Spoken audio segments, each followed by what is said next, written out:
ഇന്നിപ്പോൾ അഷ്ടമിരോഹിണിയാണ്. ഗുരുവായൂരിലും ഒരുക്കങ്ങൾ പൂർത്തിയായി. വലിയ ജനസാഗരമാണ് ഇന്നിപ്പോൾ ഗുരുവായൂരിൽ എത്തിയിരിക്കുന്നത്. സാധാരണ ശ്രീകൃഷ്ണ ജയന്തിയുടെ അന്ന് ഗുരുവായൂരിലേക്ക് അടുക്കാൻ പറ്റില്ല, വലിയ തിരക്കായിരിക്കും. ഞങ്ങളുടെ പ്രതിനിധി ജെയ്സൺ ചാമവളപ്പിലുണ്ട് ഗുരുവായൂരിൽ നിന്നും തത്സമയ വിവരങ്ങളുമായി. ജെയ്സൺ, എന്താണ് ഗുരുവായൂരിലെ കാഴ്ചകളൊന്ന് പ്രേക്ഷകരുമായി പങ്കുവയ്ക്കൂ.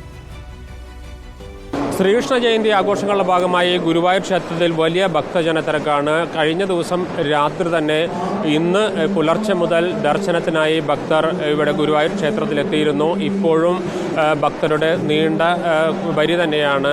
ഏകദേശം 2 കിലോമീറ്ററോളം അകലെ വരെ വരി നീളുന്നുണ്ട്. പുലർച്ചെ മുതൽ തന്നെ നിർമ്മാല്യ ദർശനത്തിന് ശേഷം ശ്രീകൃഷ്ണ ജയന്തി ആഘോഷങ്ങൾ ക്ഷേത്രത്തിനകത്തും പുറത്തും ആരംഭിച്ചു. ക്ഷേത്രത്തിൽ പ്രത്യേക പൂജകൾ നടന്നിട്ടുണ്ട്. അതോടൊപ്പം തന്നെ ശ്രീകൃഷ്ണ ജയന്തിയുടെ ഭാഗമായി സദ്യയും ഗുരുവായൂർ ക്ഷേത്രത്തിൽ ദർശനത്തിനെത്തുന്നവർക്ക് വേണ്ടി ദേവസ്വം ഒരുക്കിയിട്ടുണ്ട്. കനത്ത സുരക്ഷാ സംവിധാനങ്ങളാണ് ഈ ശ്രീകൃഷ്ണ ജയന്തി ആഘോഷത്തിന്റെ ഭാഗമായി ഗുരുവായൂരിൽ ഒരുക്കിയിരിക്കുന്നത്. ദർശനത്തിനെത്തുന്ന ഭക്തർക്ക് പ്രത്യേക സൗകര്യങ്ങളും ഏർപ്പെടുത്തിയിട്ടുണ്ട്. എങ്കിൽ പോലും ദർശനത്തിനെത്തുന്ന ഭക്തരുടെ എണ്ണം ക്രമാതീതമായി കൂടുന്നത് കൊണ്ട് തന്നെ മണിക്കൂറുകളോളം ദർശനത്തിനുള്ള സമയം നീളുകയാണ്.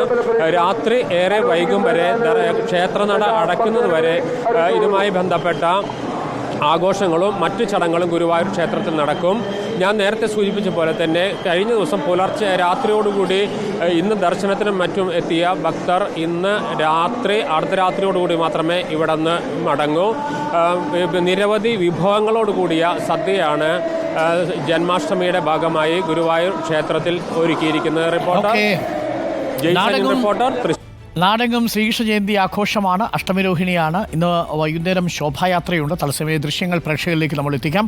ആറന്മുള പാർത്ഥസാരഥി ക്ഷേത്രത്തിൽ 64 ഇനം ഐറ്റങ്ങളോട് കൂടിയുള്ള വള്ളസദ്യയാണ് നടക്കാൻ പോകുന്നത്. ഭഗവാനും ഭക്തരും ഒരുമിച്ചിരുന്ന് ഉണ്ണാൻ പോവുകയാണ്. അവിടെ സുരേഷ് ഗോപി അടക്കമുള്ളവർ എത്തിയിട്ടുണ്ട്. വിശിഷ്ടാതിഥികൾക്കും സാധാരണ ഭക്തർക്കുമെല്ലാം ആ പന്തലിൽ പോയിരുന്ന് ഭക്ഷണം കഴിക്കാം. 1-2 അല്ല, 64 ഇനം ഐറ്റം, 5-6 കൂട്ടം പായസം. അല്ലേ, ഗംഭീരമായിരിക്കും ഇന്ന് ആറന്മുള പാർത്ഥസാരഥി ക്ഷേത്രത്തിലെ വള്ളസദ്യ.